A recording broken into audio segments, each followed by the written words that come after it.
They didn't have Nissans. They didn't have the radio, the TV, cable. They didn't even have the printed press. How did they do that?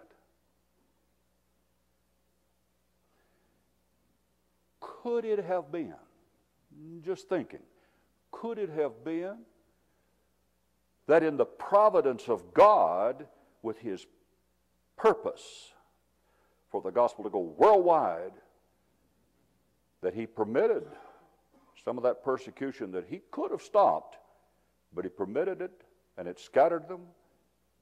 And then what happened was, as they scattered everywhere, they did what, now this is just my little phrase for it, but they did what I call everywhere evangelism. Just everywhere they went, that's what they did. They told people, do you know about Jesus? Have you heard the gospel story? And so everywhere people were hearing the gospel, they were obeying the gospel. About 30 years later, Paul said it's been preached to every creature under heaven.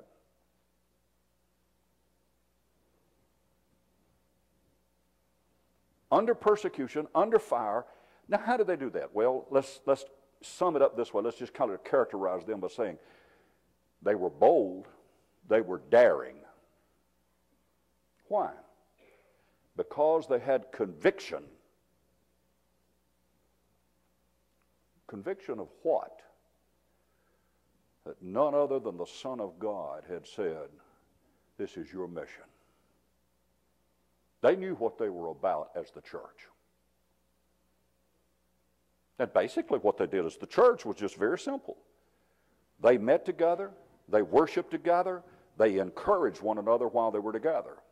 When someone was in need, a need that person couldn't meet, they met the need for them. So they did benevolence, and they did the edification, encouraging and building up one another. And then they had an annual gospel meeting? No.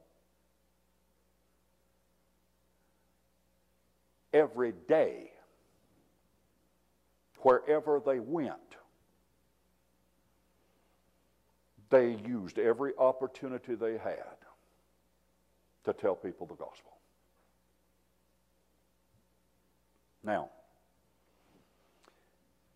I want you in your mind, using our modern electronic terminology, just hit the fast forward button and go down to about 1945. See if I see anybody here who looks that old, that you lived back then. Not a one of us. Nobody was alive then. 1945 to about 1965, 2 decades.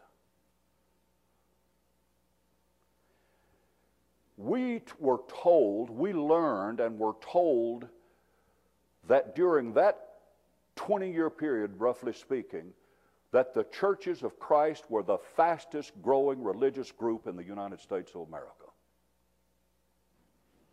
So again, I'm led to ask what I asked about the first century Christians. How? What happened? What did we do? What did God's people do back then?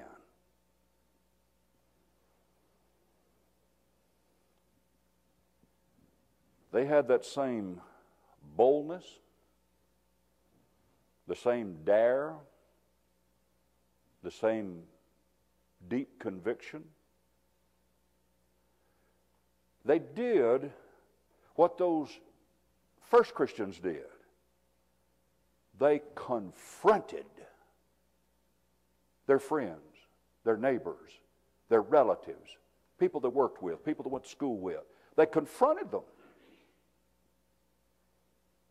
I lived in that era. I know I don't look that old, but I do, but I did. But I lived in that era, and I watched it. I was a boy growing up, and I saw Christians who had that kind of dare, that kind of boldness. They loved people, and they loved God, and they loved the Lord enough that they They confronted their friends. They confronted their relatives. They talked to people about Jesus and the gospel. And during that time, there were those who said, but maybe that's not the way to do things. But the results were disproving such a thought, because the church was growing and the waters of the baptistries were stirred frequently. Although back in the first part of that, maybe the 40s, there weren't that many baptistries. They went down to the creek, went down to the river somewhere. And people were being baptized year-round, but after they broke ice to baptize somebody a few times, they got to thinking it might be better to put some water in a building, so it'll stay warm. So we had baptistries instead of rivers and creeks to baptize in.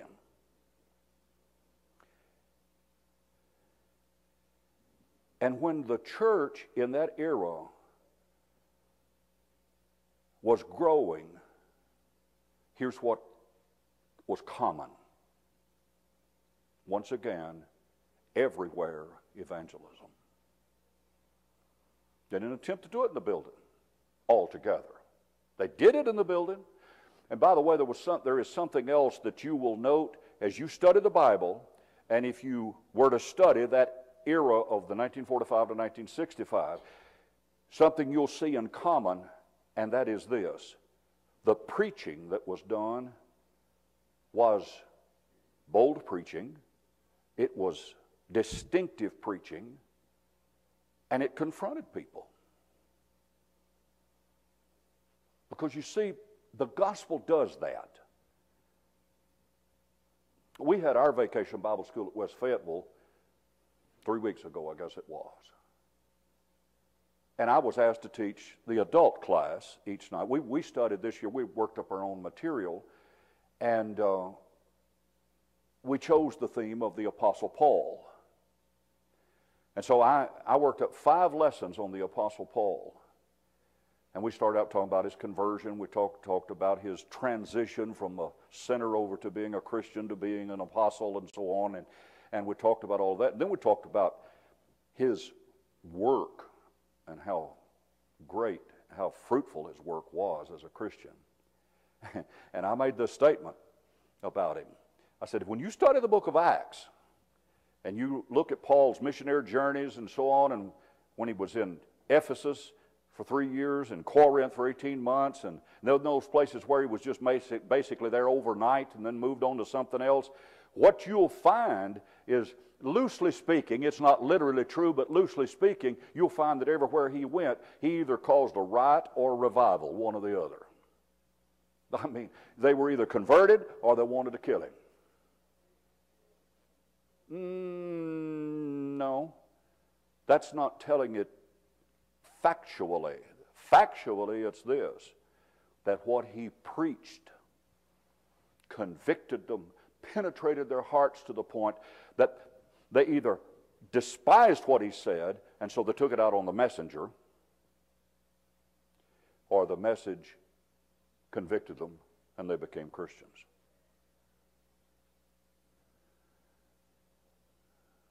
And that's what happened in the 45s to 65. Gospel preachers and the Christians, those who made up the church, loved God, loved the message of God, loved people made in the image of God, and that love motivated them to be aggressive and assertive, because they didn't want to see somebody that they loved staying in a lost condition. Now, I've been preaching for a number of years, and I remember one of the first gospel meetings I had. I think maybe it was the second one that I had. And I arrived in this community on Saturday evening to start the meeting the next morning. There weren't any motels nearby, and I was told that I would stay with this family, which was fine with me. And as I got into their house and we settled in for the evening, the lady, the wife of that family, got all excited, and she told me, she said, We're going to have a great meeting. I said, well, that sounds great. She said, I've got over 30 people coming myself.